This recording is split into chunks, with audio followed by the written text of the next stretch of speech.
Quiz Week, and on tonight's show we look ahead to the World Quizzing Championships and to the final of the latest Mimir's World competition. We'll also round up the latest quizzing highs and lows from around the globe and on TV. Saturday sees the latest running of the most prestigious quiz event of the year, the World Quizzing Championships. Last year's event was delayed by the pandemic until December.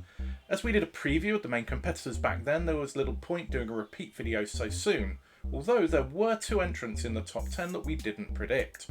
One was Karol Salmato from Estonia. He's been competing online throughout the COVID era and made the highbrow Mimir final not too long ago. We would expect Karol to be among the challengers this time too. The other person we didn't consider back then was the eventual champion, Ravi Ava. He made a stupendous leap from 44th in 2019 to 1st in 2020. In an interview after the event, Ravi was humble enough to acknowledge that things had fallen his way, but from now on, Ravi has to be considered a contender. And with the growth of the Asian Quiz League in the last year, there may be more Asian players who make big leaps up the table.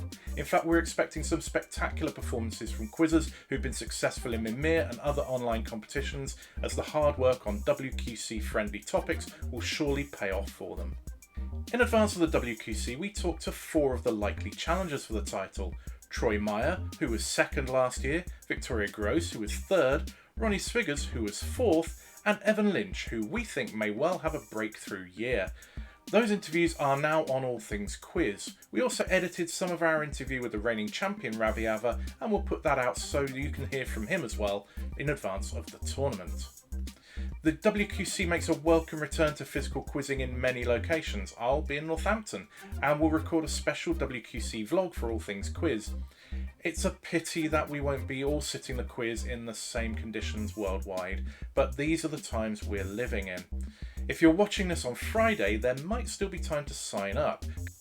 Go to quest.quizzing.com or search for the World Quizzing Championships online. So to all of you out there who are taking part in this brutal exercise in mental flagellation, play it hard, play it fair, do yourself justice, and may the best quizzer win. Also happening this weekend is the final of the Mimir's Midsummer League. There are 2 first-time finalists in Dylan Minerick of the USA and Tom Speller from the UK. Making return visits to the final are Victoria Gross from the USA and Ian Bailey, the reigning European quizzing champion. The final will be streamed live at 7 PM British Summer Time on Sunday the 1st of August on Twitch. The link is in the description below. So it's set to be a very exciting game. We're guaranteed a new winner, so it'll be a fierce battle for glory. Dylan Minerick and Tom Speller get nominated for Quizzer of the Week for making their first final. Coming up on the 14th of August is the first physical Quiz in the North event since lockdown. It takes place at the Ship and Mitre on Dale Street in Liverpool. Search on Facebook for Quiz in the North to sign up if you fancy a written quiz and find company with a little northern flair thrown in for good measure. Monday was a feast of broadcast quiz action. It started with the second heat of Brain of Britain, in which Toby Cox won in a strong field, including Michael McPartland, thanks in no small part to a storming first round. It was a high-scoring match, so we may yet still see some of the other competitors again. On Any Connect, 2 fine teams fought it out. The Apollos, led by Terry Pratt, led the Jukeboxers for much of the match, with both teams playing well. Both teams scored maximum points on their walls, meaning that the Jukeboxers trailed by 4 points going into Missing Vowels. While Missing Vowels always has a potential for large deficits to be overturned, it actually rarely happens, but this week it did. The deficit was wiped out by the first set of vowels, and at the end, Jukeboxers were clear winners. Both teams, however, look like seriously good teams, so look out for them as the season progresses. Over on University Challenge, it was a different matter, with the London Business School never quite managing to put up a strong enough challenge to concern Hertford College Oxford. A final round team performance from Hertford saw them comfortably into the next round. Both Only Connect and University Challenge were then discussed on our Quizzy Monday live show straight afterwards, and thanks to the players from Hertford, the Apollos and the Jukeboxers who came on for an enjoyable hour of chat, and of course the viewers, many of whom became absorbed in the comments section by S Club 7 of all things. Hertford and the Jukeboxers both secured team nominations this week. As well as Quizzy Monday, here's what else has been happening on All Things Quiz this week. In our vote for Quizzer of the Week and Quiz Team of the Week, the winner was Dave Bill, the captain of Jeff Maltby fan club. He's not actually really played this season, but his captaincy has been critical to their Division 1 OQL success. So congratulations to Dave. Congratulations also to Jack and Niall, who shared second place. And in Team of the Week, it was the outsiders from OQL Division 5 who were successful, beating into second place the winners of Division 1, the Jeff Maltby Fan Club. And finally, the Animal Lovers from Only Connect were in third. Congratulations to all of those. Nominations have now reopened. In order to nominate players or teams, use the nomination form at tinyurl.com/atqnominations. That's tinyurl.com/atqnominations. The deadline for sending in your nominations is Thursday next week at 5 p.m. British Summer Time. We've been running our If This Is the Answer, What Is the Question competition, and this week's answer was down, and the winning question was this one from Peter Stegel. If Pixar's first 2020 film was backward and their 2012 one was cowardly, what was their 2009 release? Always one for a cryptic question. Well done there to Peter, and look out for the latest Answer in Need of a Question, which we'll release on Sunday morning on Facebook and Twitter. And finally, don't forget that we will be back live on Monday at 9:05 British Summer Time with Quizzy Monday to discuss Only Connect and University Challenge. We will also possibly be reflecting on the World Quizzing Championships. We will certainly be putting out a video about it, maybe more than one, in the coming week or so. And now the competitive quizzing roundup, and we start with the Online Quiz League, where one league issue remained to be settled and the John Jacob Cup began.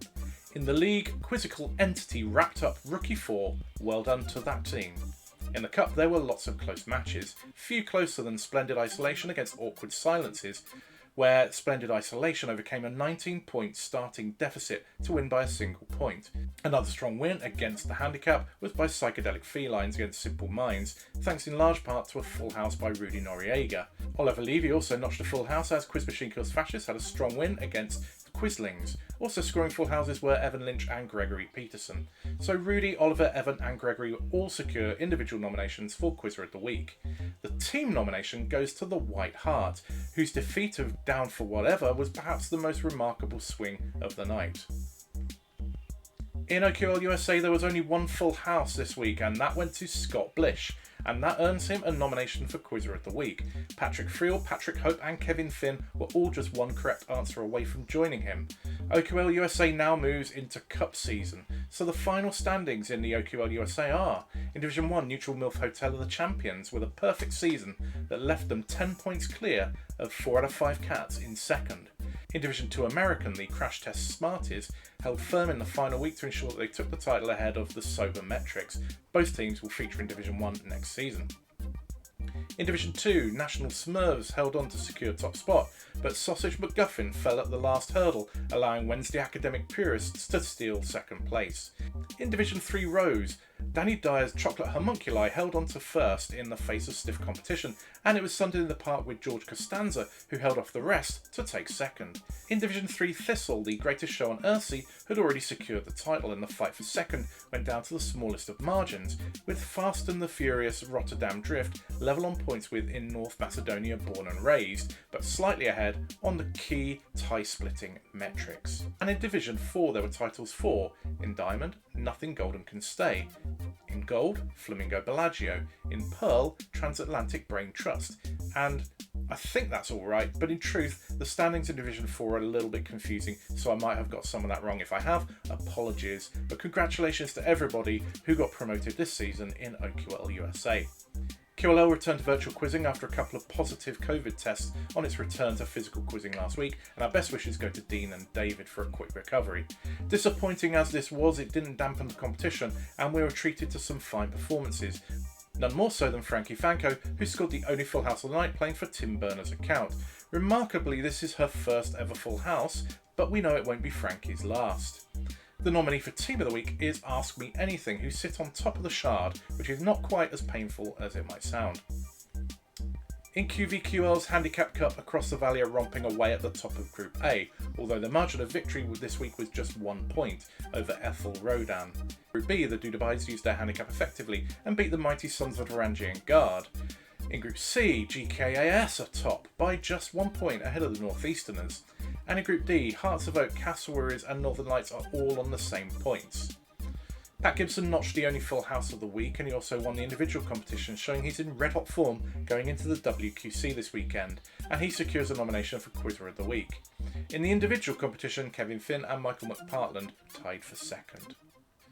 In week 3 of QB League, there was an outstanding performance by I Dream of Genie Coefficients in Division 1, who scored 520 points against Les Tables d'Antin.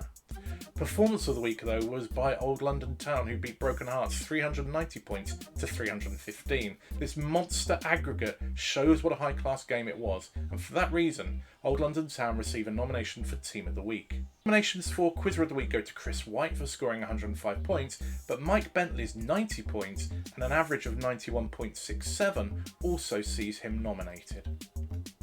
And now a recap of the nominations. For Quizzer of the Week, we have Mike Bentley, Scott Blish, Frankie Fanco, Oliver Levy, Evan Lynch, Dylan Minerick, Gregory Peterson, Tom Speller, and Chris White. And for Quiz Team of the Week, we have Ask Me Anything, Hartford, Jukeboxers, Old London Town, and The White Hart.